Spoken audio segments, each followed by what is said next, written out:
Bismillahirrahmanirrahim. Assalamualaikum warahmatullahi wabarakatuh. Innal hamdalillah nahmaduhu wa nasta'inuhu wa nastaghfiruh wa na'udzu billahi min shururi anfusina wa min sayyiati a'malina.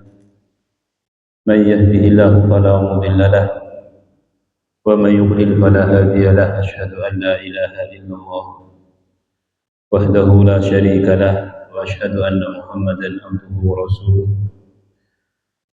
Allahumma salli wa sallim alaihi wa ala alihi wa sahbihi wa man da'a bi da'watihi wa man sara ala nahjihi.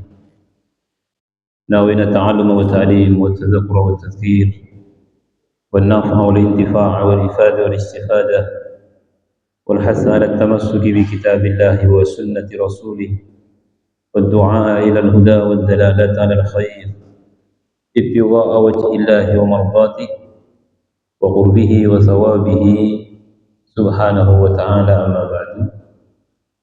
Jamaah salat subuh Masjid Baitus Salam yang dirahmati Allah, alhamdulillahi wa syukurillah, di pagi hari ini kita mendapatkan nikmat dari Allah, nikmat kehidupan, nikmat mengawali hari dengan salat subuh berjamaah.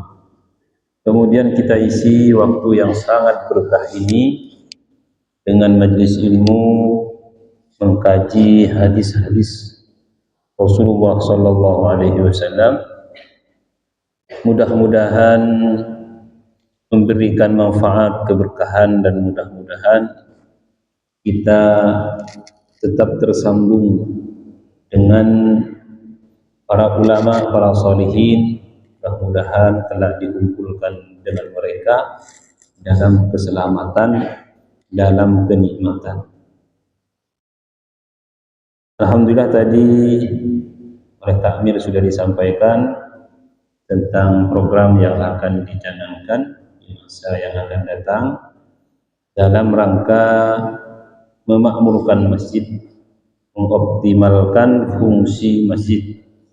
Innama ya'muru masajidallahi man amana billah wal yaumil akhir. Jadi yang memakmurkan masjid itu adalah mereka orang yang beriman kepada Allah Subhanahu wa ta'ala.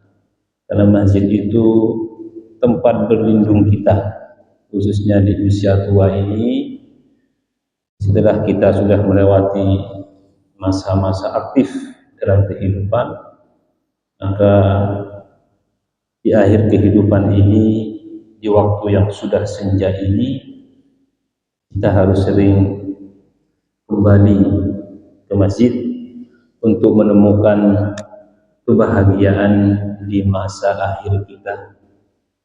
Kalau di masa awal itu kebahagiaannya bermain, di masa pertengahan itu kebahagiaannya fisik, aktif, mudah, bermuter.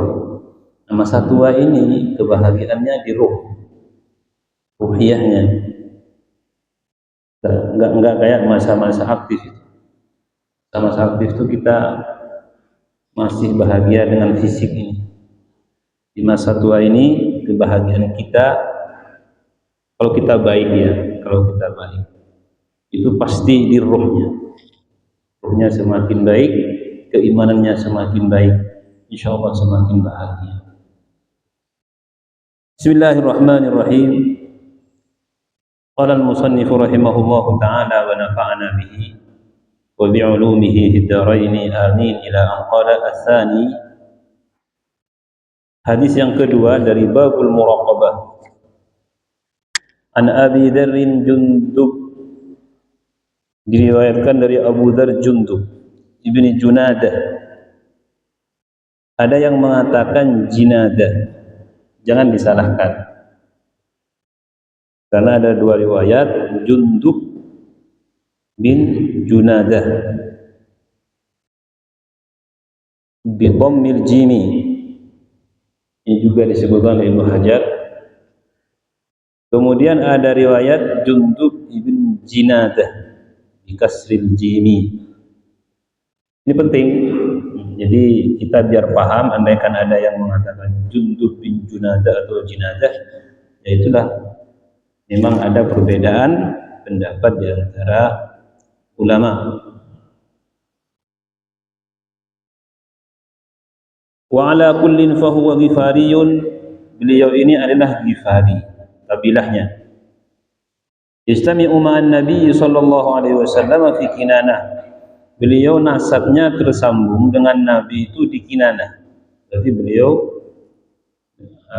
dengan Rasulullah SAW masih satu keturunan, nyambungnya di Kinanah. Ini penting, jangan memang enggak penting-penting, karena silaturahim itu berkaitan dengan ini. Silaturahim itu berkaitan dengan nasab. Itu yang harus kita perhatikan. Kalau ukhuwah itu lebih luas. Kalau ukhuwah, jadi silaturahim yang anjurannya dikuatkan oleh Rasulullah SAW itu adalah khususnya yang berkaitan dengan nasab. Ini kakek, ini paman, ini itu harus disambung, harus diketahui. Sekarang ini ada perubahan, agak renggang karena kesibukan yang begitu banyak. Itu tidak seperti zaman-zaman dulu.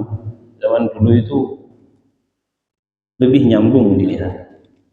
Apa karena memang keadaannya sekarang sudah sama-sama sibuk, atau memang karena apa? Yang penting apapun yang terjadi, hati kita ini jangan sampai melepaskan tali silaturahim. Khawatir masuk ke golongan qati'u silaturahim. Nabi mengatakan la yadkhulul jannah, tidak akan masuk surga qati'un, orang yang mutus, tidak akan masuk surga. Mungkin kita jarang bertemu, kita jarang bersua dengan saudara-saudara kita, kerabat, tapi hati kita harus tetap nyambung. Kalau kita didolimi, ya kita jangan niat mendolimi. Ada sahabat datang kepada Rasulullah, saya ini berbuat baik kepada mereka, tapi dibalas keburukan. Saya sudah lemah lembut, tapi saudaranya, kerabat saya ini malah menjahili saya.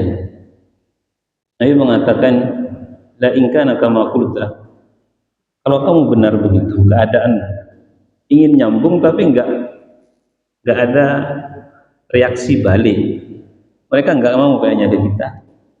Nabi mengatakan, kalau kamu seperti itu, sebagaimana kamu katakan, laka'annama tusihhuhumul mallu, kamu seperti memberikan debu ke mulut mereka, debu yang panas. Wala yazalu ma'aka minallahi dhahirun ma dumta ala dzalik, Allah senantiasa bersamamu. Jangan kecil hati. Seakan-akan Nabi mengatakan, kamu tetap kuat, jangan kecil hati, kamu senantiasa disertai Allah. Hanya dalam pertolongan Allah, dan tidak akan memberikan dampak negatif kepada ini. Jundub bin Junadah qala, ia pernah berkata, ana rabiul Islam wa yuqalu khamisul Islam. Tapi ini diperdebatkan. Dia mengatakan, saya ini orang laki-laki yang nomor 4 atau nomor 5 masuk Islam. Karena kita tahu kalau dari laki-laki pertama yang masuk Islam Ali, kemudian Abu Bakar, kemudian Zaid bin Harithah, ini laki-laki, Zaid bin Harithah, kemudian Utsman bin Affan, yang keempat Utsman bin Affan, kemudian yang kelima ini ada dua pendapat. Ada yang mengatakan Zubair, mantunya Abu Bakar itu. Ada yang mengatakan Sa'ad bin Abi Waqqas, pemanah Nabi itu. Tapi sejauh yang saya lihat itu Zubair bin Awwam. Zubair ini mantunya Abu Bakar. Beliau keras. Istrinya siapa? Asma. Asma ini kakaknya Aisyah. Zubair ini keras, tapi soleh. Ikrimah, putra Abu Jahal itu kan masuk Islam, jadi panglima. Ayahnya musuh Islam, anaknya jadi panglima Islam. Pernah mengatakan karena kasihan kepada Asma. Asma ini istrinya Zubair. Zubair panglima juga. Dia mengatakan, wa kana syadidan 'alaiha. Zubair ini ke istrinya itu keras. Jadi ada tipe laki-laki soleh dia, baik, tapi ke istrinya keras. Sampai Ikrimah mengatakan Asma ini nggak mampu suatu ketika datang ke ayahnya Abu Bakar.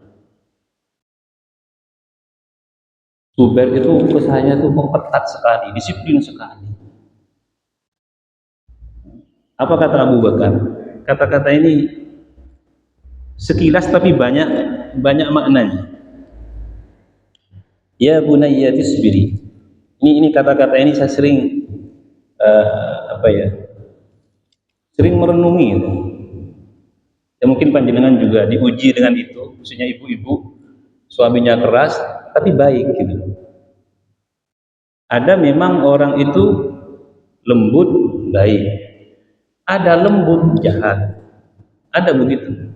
Nah, Zubair ini keras, disiplin, tapi baik. Apa kata Abu Bakar ketika Asma, kok suami saya gitu ya Pak, kalau istilah sekarang lah. Abu Bakar menasihati, ya bunayya isbiri, wahai anak perempuanku. Bunayyati ini digunakan untuk kasih sayang. Bunayyati, anak perempuanku yang aku cintai, sabarlah. Innal mar'ata, sesungguhnya perempuan itu. Ini kalimatnya seperti itu insyaallah. Idza kana lahu zaujun salihun, seperti itu. Kalau memiliki laki-laki suami yang soleh, thumma mata anha, kemudian dia meninggal terlebih dahulu dan istrinya sabar terus menghadapi dia, thumma mata anha walam tuzawwaj ba'du. Ini sini yang saya sering renungi kalimat, dan dia tidak menikah setelah itu. Amin. Yajma'ullahu bainahuma fil jannah, maka istri ini nanti akan dikumpulkan dengan suami tadi di surga. Nasihat dari Abu Bakar ini dipegang. Tapi sekali lagi bukan saya menganjurkan kalau suaminya meninggal jangan nikah lagi, enggak. Boleh. Perempuan khususnya yang muda-muda malah saya anjurkan sering. Saya ngakak enggak apa-apa. Tapi Asma ini ditinggal oleh Zubair yang masih muda. Tapi beliau tidak mau nikah lagi. Salah satu sebabnya bukan wasiatnya, nasihat ayahnya. Zubair itu soleh, orangnya soleh. Ya hanya memang temperamental begitu. Kadang-kadang ya, karena memang panglima dia. Salah satu dari 6 panglima perang terbesar dalam Islam itu Zubair bin Awwam. Ketika akan meninggal beliau nggak melawan dalam fitnah Jamal, perang Jamal antara kubu atau kelompok Aisyah dan kelompok Ali itu. Zubair ini sudah tahu ini kok perang sama-sama kita ini. Jadi melihat yang mau perang itu satunya mendukung Ummul Mukminin Aisyah, satunya mendukung Ali. Ya Zubair harusnya ikut Aisyah kan ipar. Nabi sudah tiada ya. Ya beliau ingat kata-kata Nabi, Zubair, kamu akan mati di saat fitnah. Ingat itu. Nah, tiba-tiba dia keluar dari satu yang akan peperangan itu ke satu lembah. Dikejar oleh 6 orang. Orang Islam juga yang ngejar. Saya nggak bisa menyebutkan dari pihak mana, yang penting intinya begitu. Dia mengatakan, kalian 6 orang ngejar saya, kalau saya melawan, kamu pasti kalah. Ini menunjukkan, padahal usianya ketika itu sekitar 55-60 tahun. sudah tua. Karena Ali ketika itu juga mengatakan Zubair itu tidak bisa dilawan 5 orang. Sekuat apapun nggak bisa dilawan. Maka Zubair mengatakan di lembah itu, silahkan panah saya. Minta panah dia.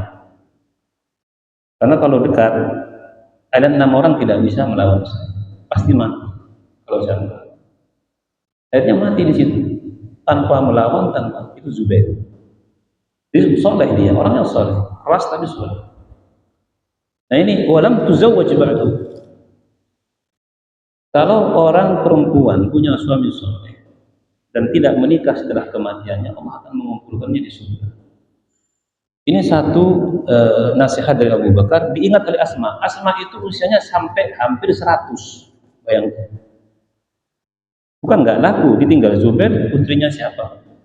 Abu Bakar, ayah, sahabat Nabi. Kakaknya Aisyah, istri Nabi. Ini beliau tidak. Sampai tua. Itu Asma. Nah ini saya sampaikan karena sering ada yang bertanya, Ustaz, kalau suaminya meninggal, menikah lagi, ikut yang mana? Nanti di akhirat ikut yang pertama, apa yang kedua, apa yang ketiga? Mudah-mudahan bisa dipahami ini kalimat ini. Ya kan begitu. Ini ibu-ibu kalau misalkan atau cerai, kalau cerai mungkin ikut yang terakhir. Ya. Ini yang masalah kalau ditinggal mati, Ya, ini hanya sebagai perenungan saja. Maka sebagian perempuan itu tidak mau nikah lagi, enggak apa-apa. Jadi kalau nanya ke saya, dianjurkan kalau masih di bawah 40 atau masih di masa-masa aktif menikah lagi. Nah nanti bersama siapa? Mudah-mudahan bersama yang paling soleh. Mudah-mudahan bersama yang paling soleh.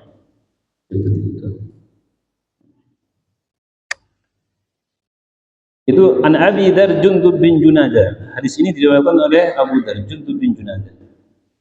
Wa Abi Abdurrahman Mu'ad bin Jabal. Abu Abdurrahman Mu'ad bin Jabal, salah satu ahli fikih sahabat Nabi SAW.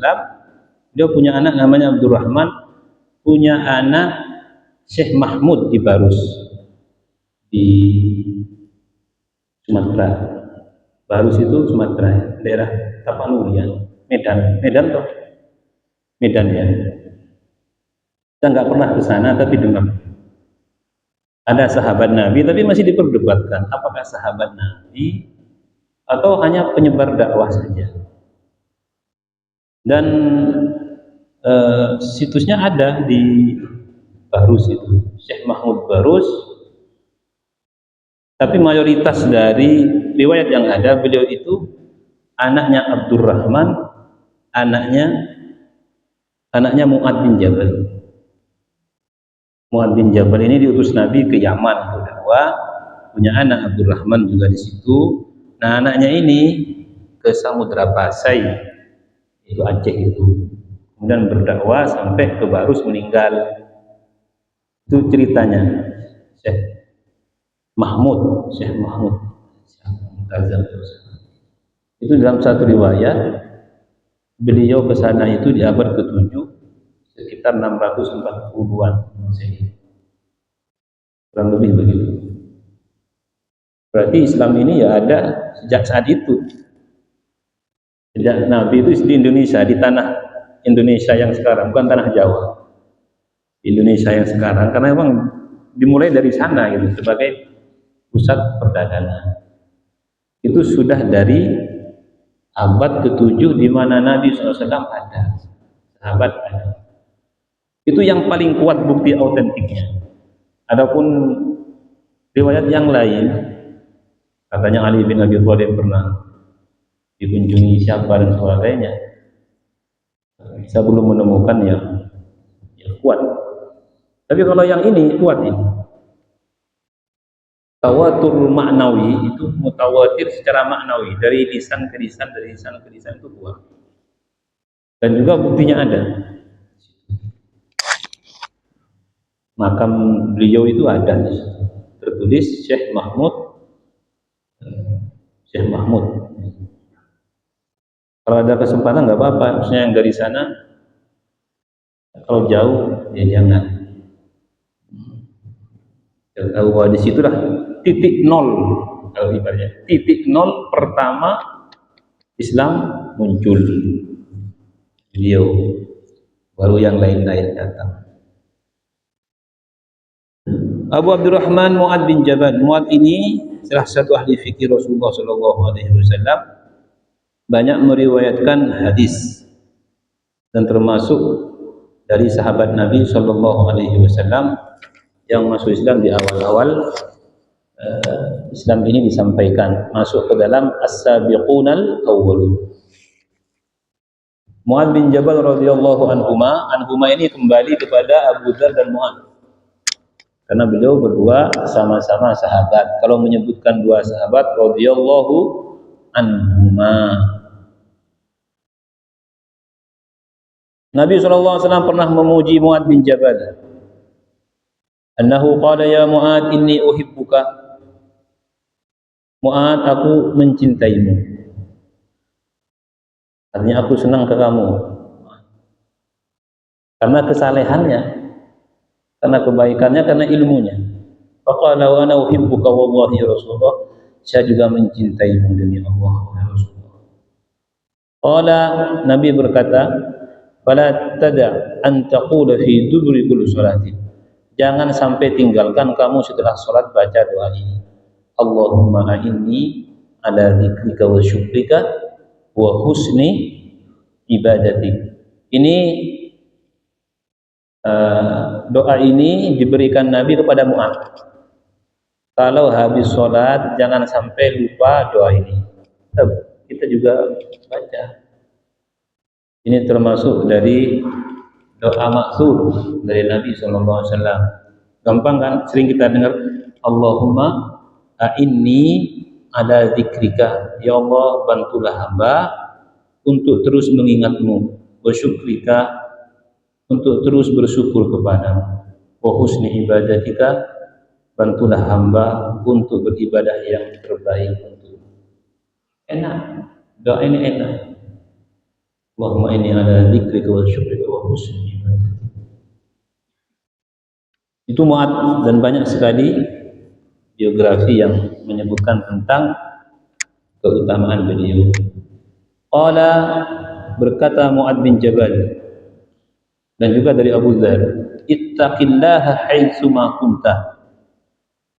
Ittaqillaha, bertakwalah kamu kepada Allah, haitsu ma kunta, dimanapun kamu berada. Ai fi ayyi makanin kunta, dimanapun kamu berada. Haitsu yarakan nasu, baik dilihat manusia, wa haitsu la yarawnaka, atau tidak dilihat manusia. Ini lebih sulit, tidak dilihat manusia. Kalau kita di depan manusia, kita mungkin bisa menjaga diri, menjaga lisan, menjaga akhlak, menjaga tindakan. Yang berat itu kalau tidak ada manusia, tidak dalam kesendirian, bisakah kita bertakwa? Karena banyak di depan orang baik, padahal ketika sendirian dia jahat. Ittaqillaha haitsu ma kunta. Takwa ini adalah intisari dari agama. Apa itu takwa? Takwa itu adalah melaksanakan perintah, menjauhi larangan. Itu intisari dari agama. Quran itu kalau dikerucutkan, dikecilkan, itu jadi takwa. Semua baik yang berupa cerita, baik yang berupa akidah atau syariat, itu pasti takwa nanti. Ujung-ujungnya bertakwa. Makanya takwa itu bahkan dalam sholat Jumat diwajibkan. Rukun. Kalau ada khutbah tidak menyampaikan, tidak mengajak ketakwaan, batal itu. Sampai dilihat ini hanya ngomong saja apa? Penting, khutbah itu penting. Kalau khutbahnya nggak sah, ya nggak sah. Nah, salah satu rukun khutbah itu khotib ini harus ngajak takwa walaupun sekali. Marilah kita bertakwa kepada Allah, atau marilah kita melaksanakan perintah Allah, begitu. Langsung ngomong aja kan.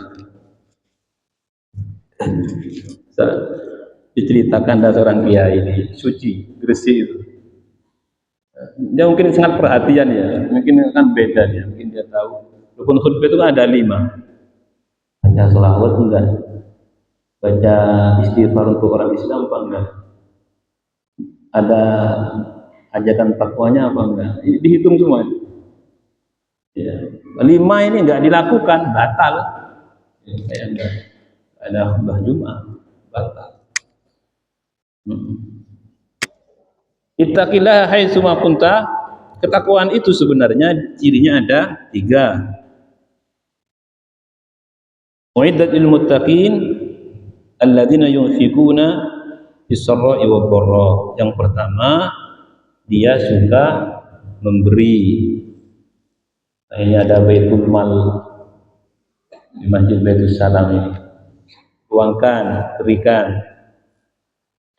Sedekah itu tadfa'ul bala dalam satu riwayat. Penjaga bala itu ya sedekah itu. Insyaallah panitia akan memberikan mengalokasikan ke tempat yang memang benar-benar sesuai. Ittaqillaha haitsu ma kunta. Jadi ciri ketakwaan itu adalah ketika dia memberi dalam keadaan susah, dalam keadaan senang, sama saja. Istiqomah. Istiqomah itu penting. Istiqomah itu kan cirinya 4 ya. Kata Samarqandi dalam kitabnya Tanbihul Ghafilin. 4, seperti gunung itu 4. La yuzibuhul harru, tidak encer karena panas, wala yujammiduhul bardu, tidak beku karena dingin, wala tuharrikuhur rih, tidak bergoyang karena angin, wala yudhibuhus sailu, tidak tergusur karena banjir. Artinya apa ini? Ini perumpamaan mau susah, mau sedih, mau sehat, mau sakit, mau ada hajat, nggak ada hajat, itu tetap. Kalau dia memang orangnya dermawan, itu mengeluarkan. Nanti kalau saya sukses, mengeluarkan. Kalau saya ini, nah ini namanya masih belum istiqomah. Ittaqillah haitsu ma kunta. Dimanapun kamu berada, yang paling berat ketika kamu yang pertama berada dalam keadaan sendiri, tidak ada yang melihat. Yang kedua, ketika dalam kondisi krisis iman. Orang kalau imannya lagi baik, kuatnya. Kayak kita ngaji sekarang kan lagi baik imannya ini. Ada sesuatu yang menggoda, yang bilang, yuk, haram. Begitu. Kalau lagi imannya tidak baik, tidak ada yang melihat, ya ilmunya ngasih tahu haram, tunggu dulu, eman, itu begitu. Nah itulah, jadi berhati-hatilah ketika kita dalam kesendirian, berhati-hatilah ketika kita dalam kondisi krisis iman. Nah kita harus peka, iman kita nggak selamanya kuat, tuh nggak selamanya. Nah ketika iman ini sudah mulai krisis, kita sudah harus siap-siap. Minimal yang pertama yang harus dilakukan berdoa, ya Allah, hamba tergoda dengan ini krisis. Ya Allah, hamba ingin melakukan ini, bantulah. Insya Allah akan membantu. Karena tidak semua orang mampu bertahan, itu enggak semua orang. Makanya bertahan itu lebih berat daripada melakukan. Alladzina yunfiquna fis sarra'i wad-dharra'i wal kadhimina al-ghaidh. Orang bertakwa itu cirinya bisa menyembunyikan amarah. Bisa menyembunyikan amarah. Bukan tidak marah, menyembunyikan amarah. Marah itu. Marah itu manusiawi. Makanya kata Imam Syafi'i, kalau ada orang dibuat marah tidak marah, dia seperti himar. Tapi kan marahnya itu di konsep sama. Wal afina 'anil nas, tidak dendam. Dia disalahi, dia direndahkan, dia diomongi, nggak pernah dia dendam. Kata siapa? Malah husnudzon. Saya masih menemukan beberapa guru masyayikh yang begini. Difitnah sedemikian rupa, iya, begitu. Kata orang, tenang aja. Ada seorang kiai sudah meninggal. Ada kelompok gitu, kayak ya orang kayak ke rumahnya lah, suan lah. Lama-lama obrolannya ini obrolan yang ada gibahnya, ada apanya lah gitu. Ada gibahnya. Beliau diam. Terakhir beliau mengatakan begini. Wallahu a'lamu biman ittaqo. Hanya Allah yang tahu siapa yang paling bertakwa. Ini kata-kata ini pendek tapi mantap gitu. Ringan. Mungkin beliau mengatakannya ikhlas. Oh, banyak ini begitu. Beliau terakhir, wallahu a'lamu biman ittaqo. Yang paling bertakwa itu hanya Allah. Mungkin kita begini, siapa tahu dia itu mungkin lebih baik dari sisi ini dari kita. Berarti beliau itu kadang-kadang diserang, tapi dilawan dengan husnudzon. Nah ini yang dimaksud wal afina 'anil nas. Ini ketakwaan tingkat tinggi ya istilah kita seperti itu. Kalau kita kan enggak melawan. Nah, boleh apa enggak? Boleh. Tabayyun tuh boleh. Boleh, Pak, sampean ngomong ke kita begini, itu salah. Boleh. Bahkan Quran mengatakan in ja'akum fasiqun binaba'in fatabayyanu. Kalau ada kabar dari orang fasik, tabayyun. Tabayyun itu minta penjelasan, jelaskan dari mana dasarnya. Boleh. Tapi ada sebagian ulama yang tidak seperti itu. Sebagian orang bertakwa, orang soleh tidak melakukan itu. Allahu a'lamu biman ittaqo. Wal afina 'anil nas itu disebabkan karena hati mereka itu memaafkan. Makanya punya salah ke orang baik itu enak. Paham ya? Panjenengan punya salah, yang disalahi orang baik itu sudah dimaafkan. Pasti.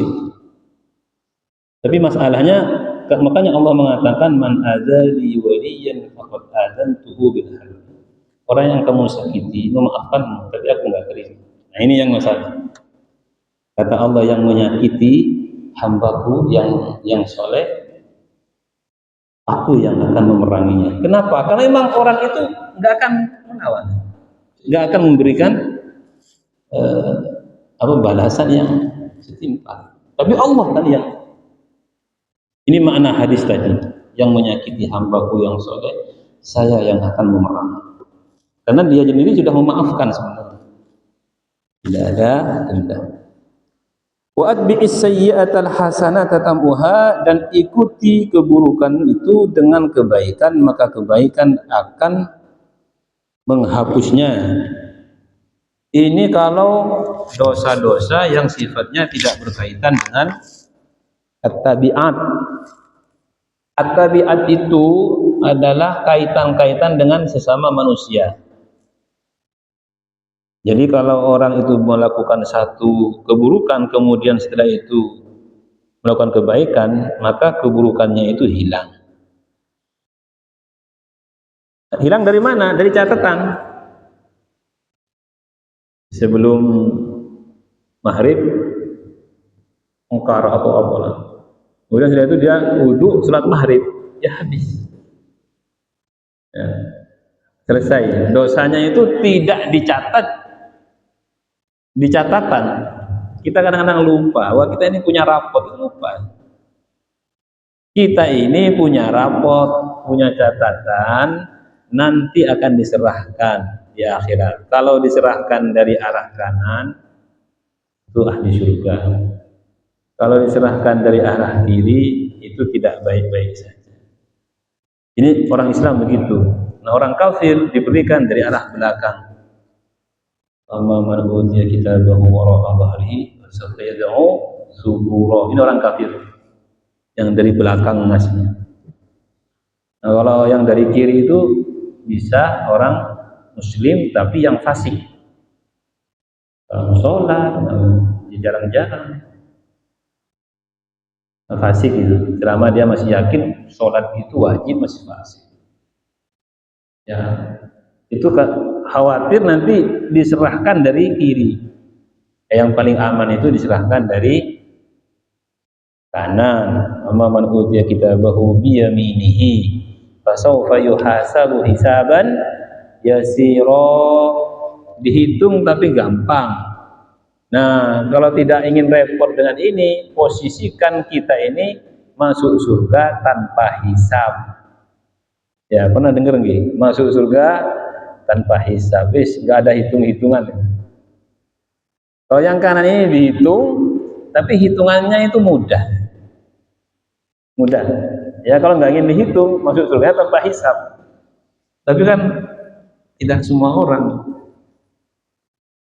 Kalau saya kadang melihat, ya tidak memungkinkan, ya tidak mustahil. Tapi dari ashabul yamin ini sudah alhamdulillah. Walaupun punya catatan buruk, ya yang penting dimudahkan, dirahmati Allah, tidak menjadi sebab kita mampir ke neraka. Mudah-mudahan selamat. Wadbi'is sayyi'atal hasanata tamhuha. Wakila abbara bihi an tarki al-mu'akhadati biha fahiya mawjudatun fiha bila mahwin ila yaumil qiyamah. Ada yang mengatakan maknanya keburukannya itu masih tercatat tapi tidak dibalas. Tidak dibalas, tidak ada balasan. Artinya apa? Menurut pendapat ini, dosa itu pasti ada balasan. Kalau istilah kita itu karma gitu ya. Dosa yang dilakukan itu biasanya ada balasan. Mudah-mudahan. Nah, tapi kalau diikuti kebaikan nggak dibalas, nggak dibalas. Wahada yujawizu. Ini adalah melewati makna-makna yang ada. Kita juli dalilin, butuh dalil. Ini tidak kuat. Tsumma hadza fi shaghail muta'alliqati bihaqqillah ta'ala, dosa yang mana terhapus dengan kebaikannya itu fi shaghaili adalah dosa-dosa yang kecil yang berkaitan dengan hak Allah. Amal kabairu, adapun dosa besar. Dosa itu ada dua, shaghirah kabirah. Shaghair kabair. Adapun dosa besar, amal kabairu fala yukaffiruha, tidak bisa menebusnya, menghilangkannya. Ala sahihi indal muhaqqiqin, menurut pendapat yang sahih, illa taubatu bi syurutiha, kecuali taubat dengan syarat-syaratnya. Syarat taubat itu ada 4. Monggo mau salat 2 rakaat dulu, 2 rakaat dulu yang kita kenal salat taubat itu. Sebenarnya itu salat sunnah saja, 2 rakaat. Jadi menyesal, tidak mau mengulangi, dan bertekad untuk menghindarkan diri, ya. Menyesal, nadam, azam alla ya'ud, itu salah satu dari syarat taubat.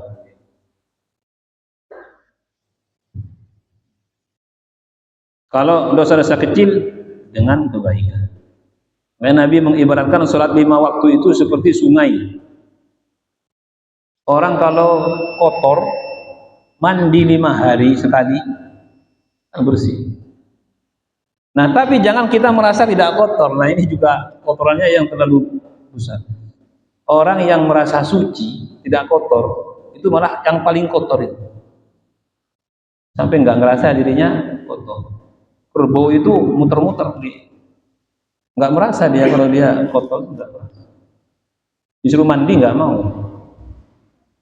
Nah, kalau kita sholatnya konsisten 5 waktu, insya Allah dosa-dosa kita itu dosa-dosa yang diampuni oleh Allah Subhanahu wa ta'ala.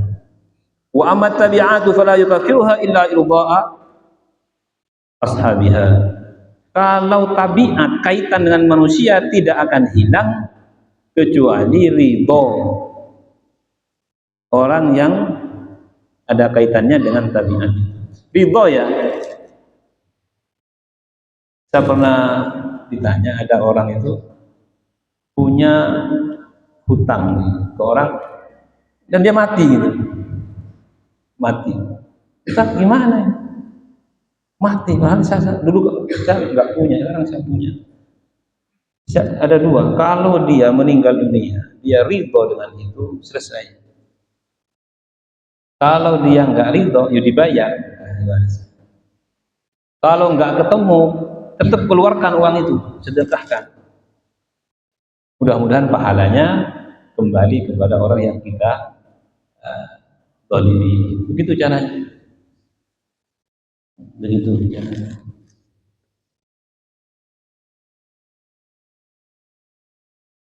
Adapun di bawah nisab itu dimakfu. Contoh begini. Saya tuh punya kasus dulu ketika SD, insya Allah belum mukallaf. Itu ada orang jualan permen itu. Saya kalau lewat itu kadang beli dapat 2, ambil 3. Paham ya? Setelah saya ngajar, saya ngaji, tukang jualnya itu masih hidup. Itu ngaji ke saya. Saya ngasih tahu kok enggak ya, malu. Meninggal. Akhirnya saya bilang, habis ngaji, Bu, ngapunten dulu itu panjenengan pas saya SD itu kan ada. Kalau panjenengan itu disuruh ngambil 2, saya ngambil 3. Wah Ustaz, oh semikir lah. Segitu aja kok dikasih tahu gitu ya. Akhirnya beliau takut saya malu, enggak malu. Nah sebenarnya secara fikih enggak apa-apa. Sesuatu yang tafi di bawah standar nisab itu dimakfu sebenarnya. Panjenengan pernah ngambil jarum, walaupun dalam pesantren itu kalau kamu di pondok ngambil jarum, nanti di luar ngambil kuda gitu. Ya, supaya hati-hati saja. Jadi cara fikih kan di bawah standar nisab itu enggak dipotong. Apa ya? Ada orang mencuri tapi tidak sampai standar nisab untuk lihat. Itu enggak dipotong, dimaafkan. Jadi tidak langsung saya juga sebenarnya tahu, insya Allah mampu dan uli maridahu, saya yakin ibu ini nggak akan nagih. Oh Ustaz, bayar sekarang. Permen 1 itu sekarang ada. Ya enggak. Hanya seperti ini biar saya sampaikan, kan ada jemaah juga bahwa penting kita itu memikirkan beberapa apa yang kita ingat, kalau orangnya ada di depannya, selama tidak membawa fitnah. Kalau sekiranya membawa fitnah tidak perlu disampaikan karena akan menjadi sebab kita itu tertimpa fitnah. Wa khaliqin nas bi khuluqin hasan, pergauli manusia dengan akhlak yang baik. Ini hadis ini sering disampaikan. Wa Tirmidzi, hadis ini diriwayatkan Imam Tirmidzi wa qala hadisun hasan. Wa khaliqin nas bi khuluqin hasan. Kalau bergaul dengan manusia, berupaya untuk bergaul dengan cara yang baik, dengan akhlak yang baik. Itu pesan Rasulullah SAW kepada Mu'adz bin Jabal radhiyallahu anhu. Inilah kira-kira 3 perkara yang ada dalam hadis ini. Mudah-mudahan apa yang saya sampaikan menjadi motivasi kita untuk lebih baik, untuk lebih memahami agama ini. Man yuridillahu bihi khairan yufaqihu fiddin. Orang yang diinginkan oleh Allah kebaikan, maka dia akan diberi pemahaman terhadap agama ini. Baik, monggo kalau ada yang perlu disampaikan. Monggo Bapak Ibu, waktu masih 7 menit.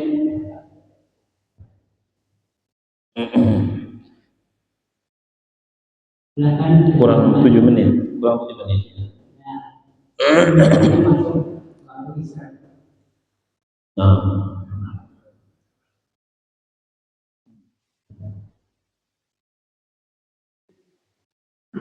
Monggo, Pak Zen kalau ada pertanyaan. Pak Zen. Satu aja Pak Ustaz. Oh iya, monggo. Yang masalah yang kejelekan kalau diikuti dengan kebaikan itu ada batasannya nggak? Terus bagaimana cara yang terbaik supaya benar-benar bisa terhapus? Batasan kejelekan selama tidak masuk ke kabair, sama bukan dosa besar. Kalau dosa besar nggak bisa, ya diampuni oleh Allah, tapi harus sesuai dengan syarat bertaubat itu. Syarat bertaubat. Taubat itu ada syaratnya. Jadi tidak hilang begitu saja. Rasanya harus menyesal, harus ada keinginan kuat, harus meninggalkan tempat yang mana dia berbuat dosa, begitu. Contoh misalkan ada orang minum khamr, itu kan dosa besar, khamr. Apakah dengan minum khamr kemudian salat duhur apakah hilang? Enggak hilang kalau dia punya keinginan mau minum lagi. Enggak bisa. Dosa besar itu harus sesuai syaratnya. Menyesal, ada keinginan kuat tidak kembali, dan menghindarkan diri dari tempat itu. Kalau dia minumnya di mana? Di bar situ, nggak boleh ke sana. Kalau cerita orang dulu itu ada orang ngadu ayam. Orang ngadu ayam. Dosa besar apa enggak ngadu ayam? Sebelum ngadu ayam, sebelum berangkat, sholat dulu, mohon kepada Allah, ya Allah mudah-mudahan ayam saya ini menang. Gimana ya begini? Ya kalau jadi nggak tahu. Nah, ini Allahu a'lam. Jadi seharusnya tidak demikian. Sholat. Kalau mau berbuat kebaikan itu jangan sholat sunat 2 rakaat. Kalau mau buat kejahatan, keburukan, harusnya panjenengan walaupun harus melakukan itu dengan berat hati, bukan dengan disengaja kayak tadi. Ada orang mau berangkat mencuri biar selamat, nggak ditangkap oleh warga, sholat hajat dulu. Ya Allah, mudah-mudahan ini kan salah kaprah ini. Mudah-mudahan nggak kepergok warga ini mau juri. Alhamdulillah minna. Suul adab seperti itu, suul adab. Jadi kalau masih dosa kecil nggak masalah. Dosa kecil itu ya yang sering kita lakukan tiap hari itu. Terus nggak sengaja marah tanpa sebab, berkata tanpa bukti, itu dosa-dosa yang terhapus dengan kebaikan-kebaikan yang kita lakukan. Kalau tidak diikuti dengan kebaikan, maka akan menjadi kegelapan di atas kegelapan. Jadi dosa itu diibaratkan kegelapan. Dosa lagi gelap, tambah gelap, hatinya menjadi keras. Itu dosa. Ini jangan dianggap enteng. Dosa yang tidak hilang itu dosa yang akan menyebabkan hati tertutup. Itu efek yang paling dirasakan. Kalau ada orang nuakal nasihati nggak mempan, itu ada sesuatu yang dia lakukan. Yang dia lakukan dan dia tidak berhenti. Tidak bisa. Nah, efek dari dosa itu juga tidak akan khusyuk saat beribadah. Nggak ada orang dosa jalan, ibadah jalan, khusyuk itu nggak ada. Nggak bisa. Berat itu hatinya, nggak mungkin. Ya kalau panjenengan ibadahnya khusyuk, ngaji khusyuk, berbuat baik, senang, semangat, insya Allah tidak digandoli dosa besar, insya Allah.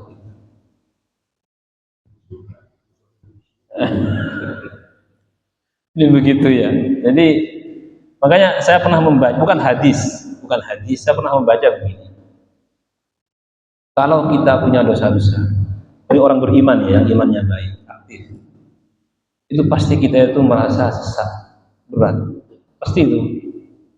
Nah, ciri dosamu diampuni Allah, ringan balik, ringan kembali. Masa kita nggak pernah merasa begitu?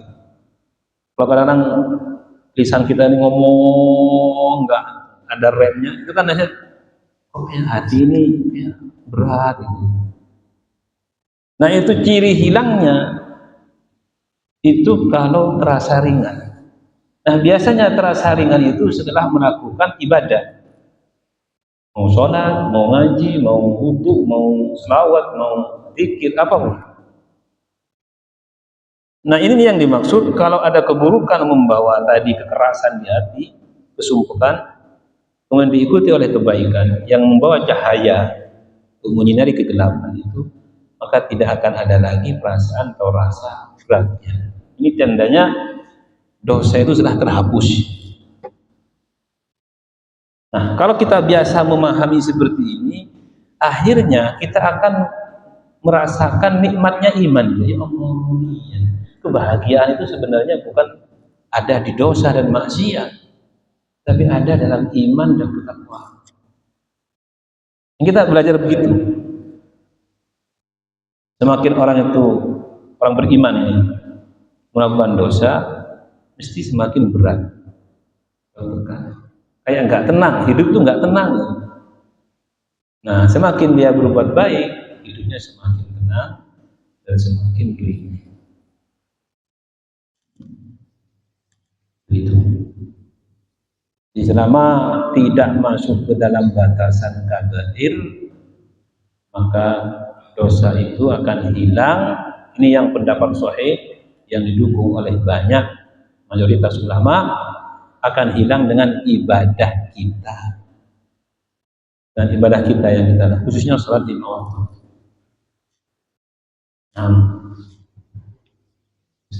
Baik, monggo. Kan dosa yang tidak bisa hilang itu kalau menyakiti seorang saja. Menyakiti? Ya. Enggak hilang. Kalau menyakiti hilang. Sebelum tanpa kalau kita belum minta maaf kan masih dosa. Menyakiti ya. Insya Allah kalau menyakiti orang itu, selama kita belum minta maaf itu kan masih tetap dosanya lebih. Nah, kalau misalkan minta maaf yang terbaik itu sekarang ada itu sebaiknya pakai handphone, ya, WA. lagi. Nah, kalau misalkan tidak bisa, misalkan kita tahu tidak bisa, atau mungkin sudah meninggal, bagaimana? Kalau masih hidup, kalau WA itu formal ya. Assalamualaikum Pak, maaf Pak ya. Jadi itu ya boleh. Tapi sebenarnya ini lebih ringan, lebih tertutup. Dosa hilang. Salaman saja. Ya, nggak harus ke rumahnya. Kalau ketemu Pak, salaman itu akan menggugurkan dosa. Salaman, tidaklah bersalaman orang yang sama-sama Islam, Muslim, bersalaman kecuali dosanya itu luntur. Hadisnya sahih, enak kan, nggak usah ngomong. Padahal sebelumnya digibahi. Ya, itu menghilangkan dosa-dosa. Selama nggak ngambil sesuatunya, kalau ngambil salaman nggak cukup. Kita mudah-mudahan tidak menjadi pencuri lah itu. Kita ngambil sesuatu dari dia, yaitu salaman. Ya nggak cukup, balikkan. Balikkan. Tuh. Tapi kalau kayak saya menyakiti panjenengan pernah menggibahi ini, udah ketemu salaman. Itu cari orang itu untuk disalami toh, Pak. Yang penting jangan disengaja. Tak fitnah dulu, nanti tak salami. Jadi salaman itu sebenarnya cara terbaik kata Nabi. Afsus salam, sebarkan salam supaya dosa-dosa kalian itu tidak saling terikat. Penting itu, khususnya orang-orang yang pernah kita cederai dengan kata-kata, dengan hal-hal yang mungkin berlebihan. Wallahu a'lam bishawab. Kalau meninggal yang punya dosa dia apa kita? Kita. Ya. Kalau orang ini meninggal itu ada dua keadaan. Kalau meninggalnya dia orang baik, yang panjang syarah itu orang baik, insya Allah dia akan memaafkan. Dia akan memaafkan orang-orang yang pernah berbuat salah kepadanya. Jadi begitu. Kalau dia tidak baik, maka sebenarnya tebusannya itu kita yang memohonkan ampunan kepada Allah untuk dia. Jadi kita yang walladzina yaquluna rabbana rabbana islaha wa li ikhwanina alladzina sabaquna bil iman. Wa la taj'al fi qulubina ghillan lil ladzina amanu. Rabbana ighfir lana wa li ikhwanina alladzina sabaquna bil iman. Ampuni hamba kalau saya punya dosa ke dia dan saudara yang sudah mati, yang mendahului saya masih punya dosa, ampuni dia. Itu tembusannya. Dan jangan dijadikan di hati ini iri dengki, kedengkian. Jadi kalau yang meninggal itu baik, insya Allah kita sudah diampuni Allah Subhanahu wa Ta'ala. Karena dia pasti sudah mengampuni, memberi maaf kepada kita. Tapi tetap kita doakan. Rabbana ighfir lana wa li ikhwanina alladzina sabaquna bil iman. Sahabat juga begitu. Sahabat itu ada sentimen antara sahabat. Itu kadang-kadang sudah meninggal. Ya. Makanya doa tadi diucapkan oleh Ali bin Abi Thalib. Mungkin dulu pernah ada beberapa sahabat yang tidak suka kepada beliau, dibawa sampai mati. Beliau didoakan. Mungkin beliau pernah melakukan sesuatu berkaitan dengan sahabat itu, maka berdoa untuk mereka. Wali ikhwanina, untuk saudara kami yang dulu pernah saya sahabat yang sudah meninggal, sabaquna bil iman, dan dia juga punya iman. Jadi impas kalau kita insyaallah. Dan tidak perlu begini, saya tagih di akhirat nanti ya, itu berlebihan. Kayaknya bukan orang baik kalau begitu. Orang baik itu kembali ke Allah, ya Allah, begitu sebenarnya. Gitu. Jangan tagih di akhirat, khawatir nanti di akhirat sampai yang ditagih. Belum tentu kita lebih baik dari dia kan. Bisa jadi dia lebih baik atau kita mungkin lebih mulia di sisi Allah Subhanahu wa Ta'ala. Intinya tidak ada kesalahan yang tidak diampuni. Tidak ada kesalahan yang tidak diampuni selama punya iman. Kalau kesalahan syirik, matinya juga dalam keadaan musyrik, tidak bisa. Innallaha la yaghfiru ay yushraka bihi wa yaghfiru ma duna dzalik. Tidak diampuni dosa yang syirik yang dibawa mati, dan akan diampuni selain itu. Selain itu, berarti kalau selain itu sebesar apapun. Yang penting jangan sampai tadi kesyirikan itu. Selain itu, sebesar apapun diampuni. Yang penting kitanya yang mau kita. Wallahu a'lam bishawab. Mudah-mudahan bermanfaat wa nafa'na bima 'allamtana wa bi'alimna alladhi yanfa'una wa bifaqihna wa faqih ahlana wa kharabatina dinina. Subhanakallahumma wa bihamdika asyhadu an la ilaha illa anta astaghfiruka wa atubu ilaik. Wassalamu alaikum